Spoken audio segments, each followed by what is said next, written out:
Bismillahirrahmanirrahim. Ngasi ikoina khangminnagadoriba dua asidi thamoi yamna kanba nupa haibidi kanagumba nupi ama mahaki mawa haibidi mahaki nupase yamna thamoi kanba amadi wahai-wahayda khatnaba hauba karigumba amta hairu matamda hekta chaithalakpa wa haina tanaba yadaba amadi nupi sigi izzat tawbidaba nupi asibu thina ngangaga chokhanba aduga nupi dugi mama mapa pallaga pangangangba panghai haiba izzat tawdaba adugumba nupasinggidamakta hairiba nupi asi nupaduna karamna izzat tawhangani amadi karamna nupi adubu nuksihangani haiba adugi matangdani hairiba dua asi nupi nupa khaki natte kanagumba mi ama magi ofista thabuk tawi magi boss office ki oiriba miduna mahakku nungsidaba mieng na yengba amadi mangonda chaibiba thangbiba maran laitana mangonda duty pagpipijanba adugumba tawba boss kidamakta suni aduga nupising natana nupagisu hairi nupasi mahaki nupina lakna biba chaithatpiba natraga nupina ngambasu lairidana adugumba khudingmakto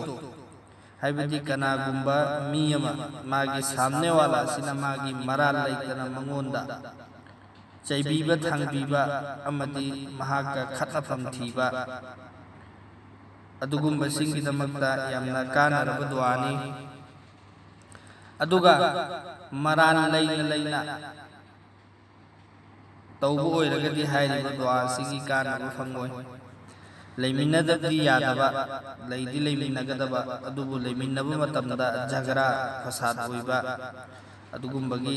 damakta yamna matik magul leiba duani hairiba duadudi fasayakfikahumullah wa huwa as-sami'ul alim fasayakfikahumullah wa huwa as-sami'ul alim hairiba ayat matik aniyasi wazuga loinana ikoina iraga masi iraga solutep kanapsinba adugi matungda fi amubana yomsallaga fi amubaduda fochallaga fi amubadi tabizoina semlaga nupa no oiragana etki pabomda siba nupi no oiragana oigi pabomda siba nupa na oiragana haibati kanagumba nupa magi boss magi thabuk tawriba mafamda natragana magi manembokna natraga kahibi mafamda magi izzat tawbidaba mangonda chaibiba thangbiba maral laitana lakna biba adugumbada nupa singna etki pambomda sibiyo aduga nupi oiba tare mahaki nupa na mangonda lakna biba